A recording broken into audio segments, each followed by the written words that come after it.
Sziasztok! Megnézzük, hogy van a szeretet kedves. Megnézzük, hogy mit tudhatunk róla. Kezdjünk is bele. Hogy akkor ez az első kérdésünk, hogy szeretett személy jel mi van most, mi az, amit megtudhatunk róla. Milyen az ő jelenlegi helyzete, mit tudhatunk meg.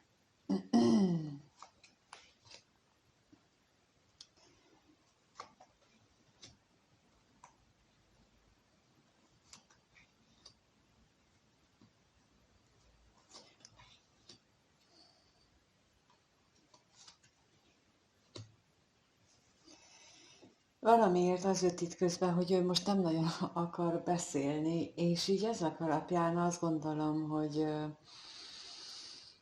olyan szituációban lehet, ami számára új, legalábbis nem szokványos. Az is lehet, hogy ez csak az ő belső világára vonatkozik ez a szituáció, és nem igazán tudja, hogy ez most jó-e vagy nem a számára. De, de mondom, de nagyon azt érzem, hogy ő valahogy most erről nem akar beszélni. De akkor a hamisságra kérnék szépen, hogy miért nem, vagy mi ez itt?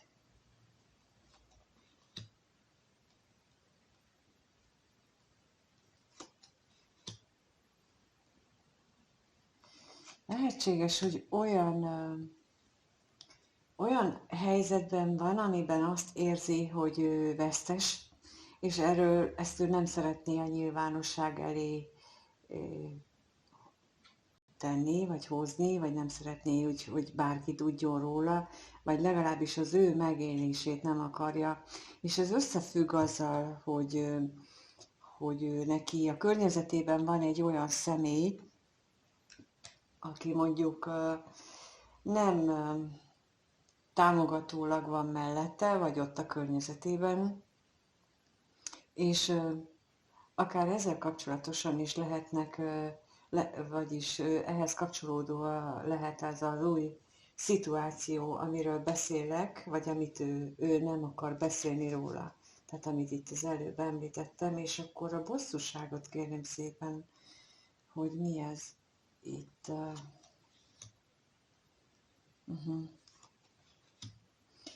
Hát mint az előbb is mondtam, hogy itt azt éreztem, hogy a környezetében, és itt megint azt erősítik meg, hogy a környezetében, tehát az otthona, ahol ő életvitelszerűen van, ott abban a környezetben vannak olyan problémái, amit lehet, hogy új az ő számára, és a gyermekre is kérnék.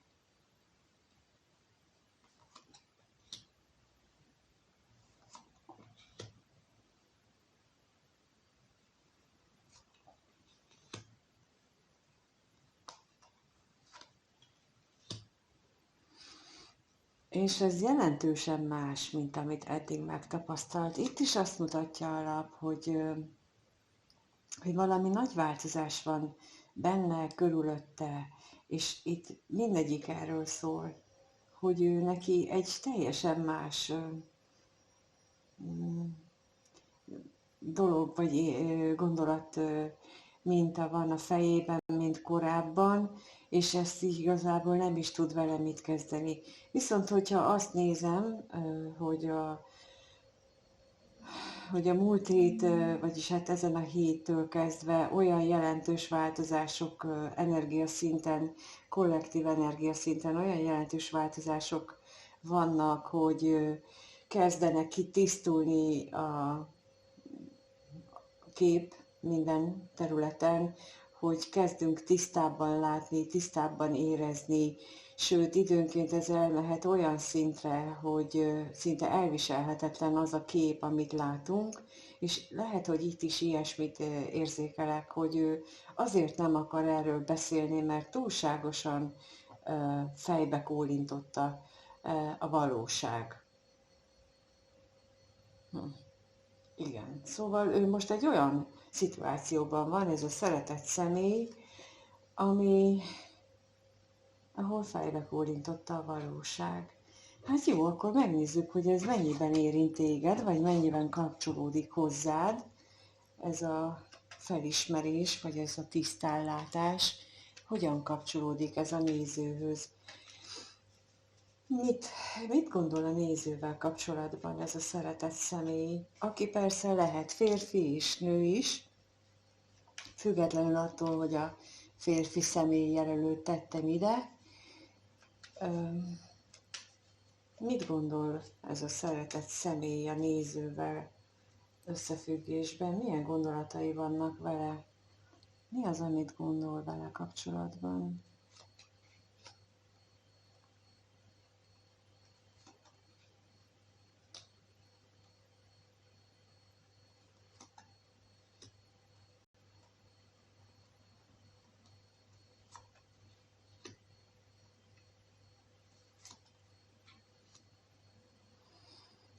Amikor elkezdtem kirakni, az jött folyamatosan, hogy ő azon gondolkodik, hogy hogyan oszthatná meg veled ezt, amit ő most a valóságában megtapasztal. Nagyon vágyik arra, hogy ezt megtegye, de nem tudja, hogy hogyan. Reméli, hogy lesz rá alkalom, reméli, hogy adódik rá lehetőség, de egyelőre ott tart, hogy ő ezt ennek a módján is gondolkodik tulajdonképpen, tehát a kivitelezés módján is agyal, hogy hogyan. Mert láthatóan nagyon szeretne veled mindenféle evilági dolgot megélni, szépet, jót, örömtelit.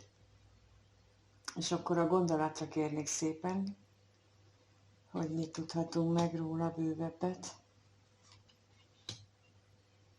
És a lelkészre is kérek.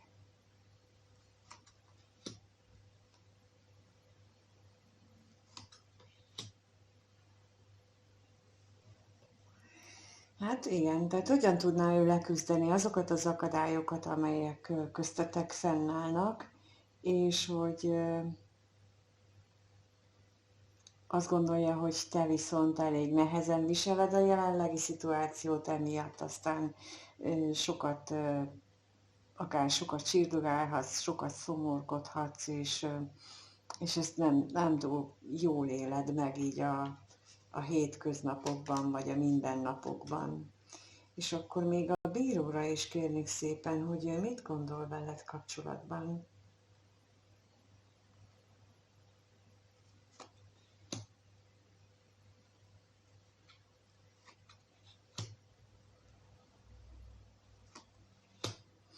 Hát mondtam, hogy bizonytalan abban, hogy hogyan tudnátok találkozni, hogyan lehet ezt megvalósítani, és ugye, mint mondtam, gondolkodhat is rajta rengeteget,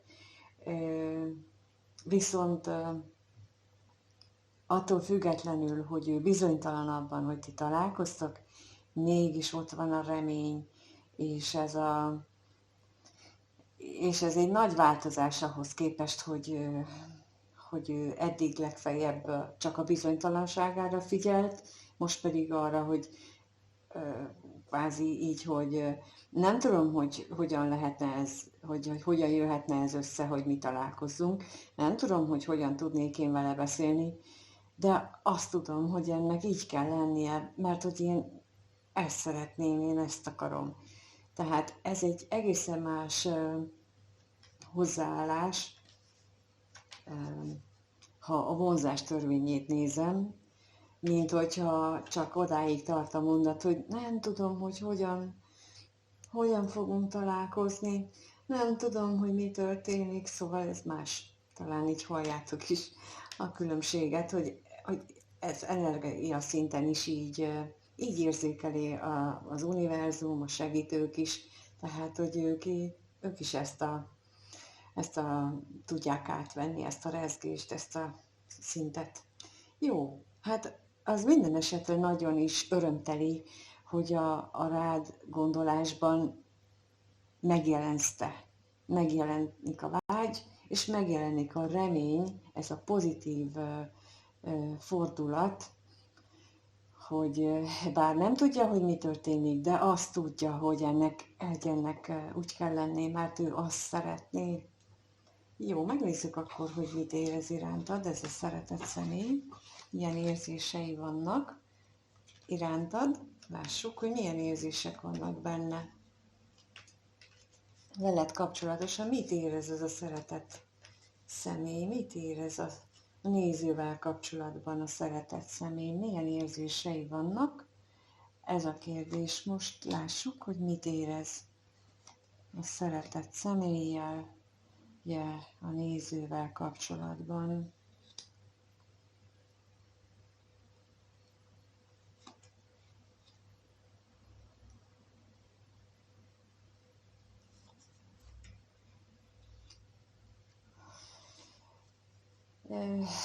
A hűsége, a kitartása elképzelhető, hogy egy olyan átalakuláson megy keresztül, ami hát elég durva konfliktusokhoz vezet.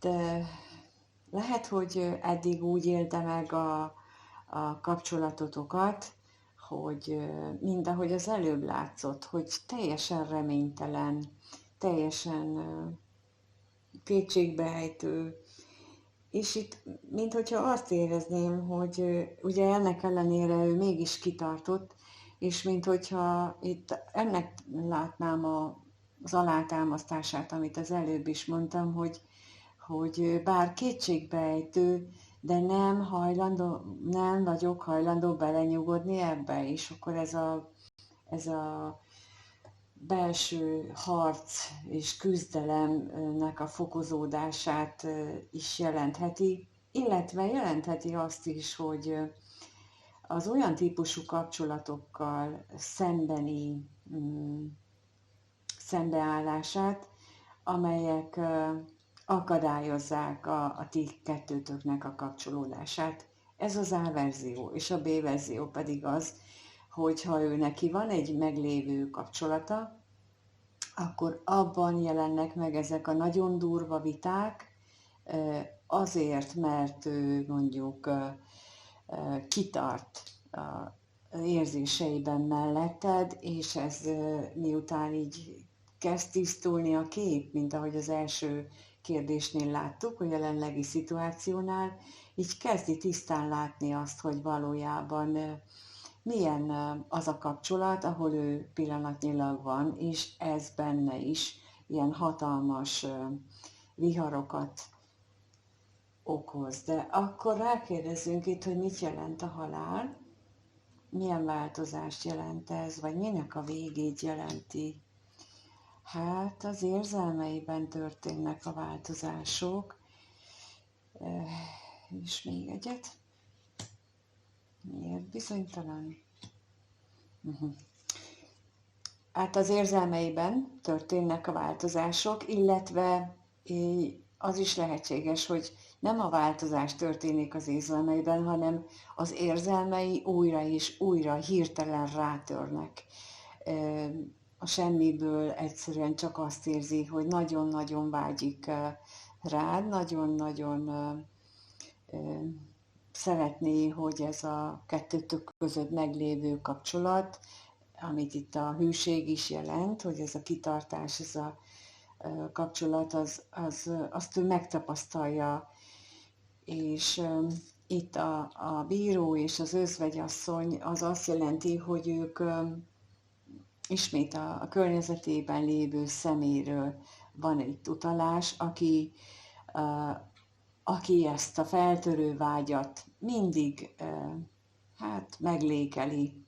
Most ez jön, hogy nem engedi azt, hogy kiteljesedjen, vagy hogy kiélje ő magában. Ezt úgy tudom elmondani, hogy olyan érzés az, hogy jön ez az utánad való vágyakozás, és akkor mire ezt úgy át tudná magát adni neki, akkor valaki beszól, hogy vidd ki a szemetet. Szóval valahogy ilyen. Tehát ilyen nagyon visszarántom a valóságba dolgot érzékelek itt ebben. és ezt így lehet, hogy korábban ezt így nem vette észre, hogy így visszarántják őt az ő vágyai felé vezető útról, de most ezt érzékeli, vagy ezt látja, vagy lehet, hogy ebben történt benne tisztánlátás, hogy végre látja, hogy mi történik körülötte, látja, hogy őt hogyan rángatják ide-oda, és ez az, ami benne ilyen nagy ellenállást vált ki, és akár durva vitákba is torkollik, de akkor kérnék szépen a szerencsétlenségre, hogy arról mit tudhatunk meg.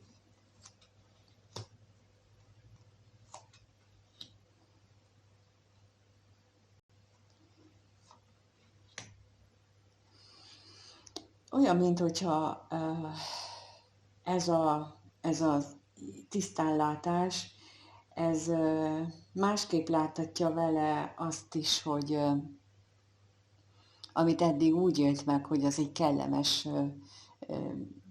éldegélés, mondjuk a hétköznapjaiban, vagy a szokásaiban, az lehet, hogy másképp látja, annak függvényében, hogy milyen az, amikor mondjuk vele találkozik. Tehát, hogy azok az érzéseket hasonlítja össze az eddigi érzéseit, a megéléseit azzal, amit mondjuk melletted megtapasztal, és e tekintetben is kezdi tisztábban látni a helyzetet. És a bosszúságra is kérek.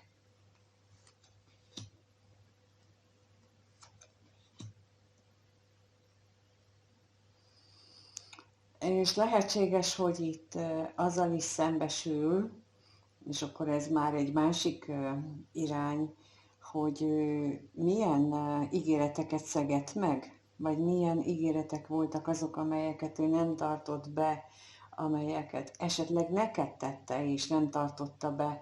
És ugye a tisztánlátás nem csak abban nyilvánul meg nála, hogy látja, hogy mondjuk őt hogyan rángatták, vagy ő hogyan, milyen rózsaszín köd volt eddig a szemén, vagy a szeme előtt, hanem azt is látja, hogy ő hogyan viselkedett, és hogyan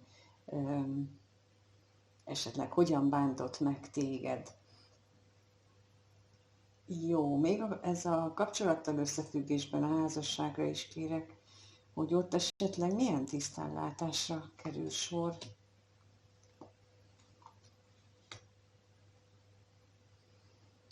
A hiú ábrányai, a hiú remények jön itt most, hogy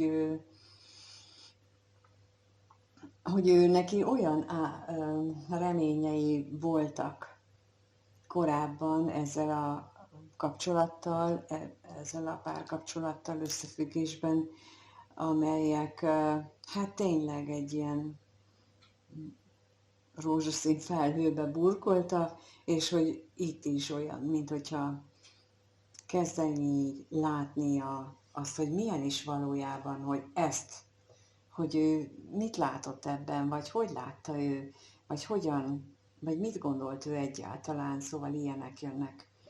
Minden esetre a veled kapcsolatos érzései azok, hát itt vannak, hogy újra és újra rátör ez a mélységes mély érzelem, amit te generálsz benne, vagy te váltasz ki benne. És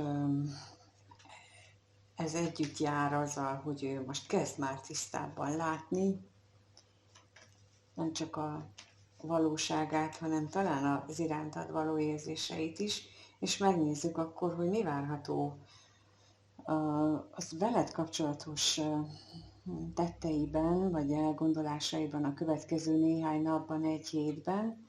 Lássuk, hogy mi várható tőle, mire számíthatsz tőle a következő néhány napban.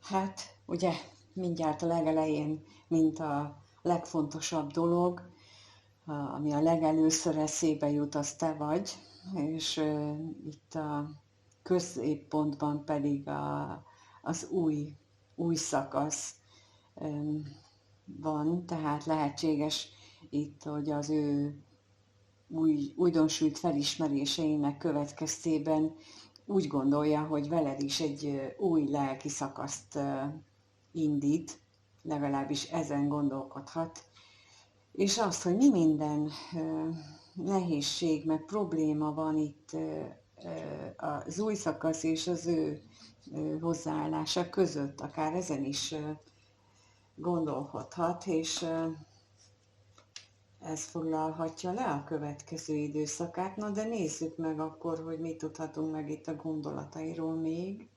Mi az, amit még megtudhatunk?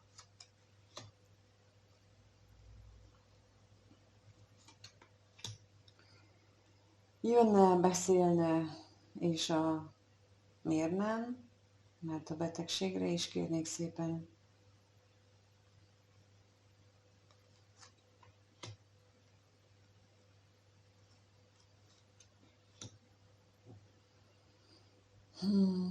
Olyan, mintha tényleg nagy nehézségek lennének, vagy legalábbis ő úgy éli meg, hogy nagy akadályok vannak itt az új szakasz megindítása és a jelen valósága között, függetlenül attól, hogy ő mennyire szeretné ezt, hogy mennyire szeretne találkozni veled, beszélni veled, de is akkor itt a lelkészre kérnék szépen.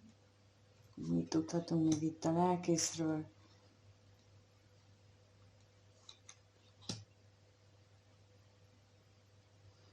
És akkor a szerelmes nőre is kérek.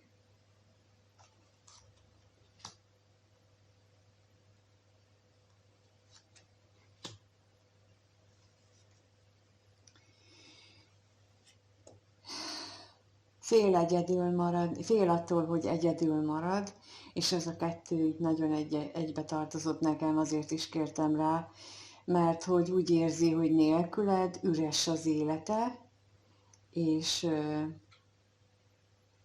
ha van neki párkapcsolata, az is egy üres valami, ahogyha nélküled kell lennie, és fél attól, hogy ő így egyedül marad így a gondolataival az egész világában, hogy így tehát ő magára marad, és nélküled marad, és ez az, ami őt most leköti nagyon, és ezért lehet az, hogy ő egy új ciklusban, egy új szakaszban gondolkodik veled, és ez a fő a következő időszakban, ami őt veled kapcsolatban leköti, hogy találkozás lesz-e, arra itt most nincs egyértelmű utalás, úgyhogy én igazából ezt így nem tudnám határozottan kijelenteni, hogy lesz köztetek találkozás, vagy beszélgetés, vagy bármi olyan, de az biztos, hogy ő neki egy egészen más nézőpont alakult ki, vagy van kialakulóban a kettőtök kapcsolatát illetően, és minden esetre te vagy szívének a királynője, az is így látszik, és még az is lesz a következő néhány napban, hétben, tehát megmaradsz továbbra is az ő szív királynője, és ha itt voltatok, és megnéztétek, azt nagyon köszönöm. Ha a sajátotok személyes kirakása érdekel, akkor a leírásban tudtok keresni engem. Még vasárnapig érvényes az önismereti kurzusokra 30%-os kedvezménye, azt is még látjátok a leírásban. Köszönöm, ha a kommentben megosztjátok, hogy ez titeket hogyan érint, vagy van-e esély szerintetek arra, hogy egyáltalán újrakezdésre, vagy új szakaszba lépésre? Van-e esély arra, hogy ebből a ti kapcsolatotokból lesz valami? Erre esetleg, ha megosztjátok, köszönöm szépen, és mindenkinek minden jót kívánok. Sziasztok!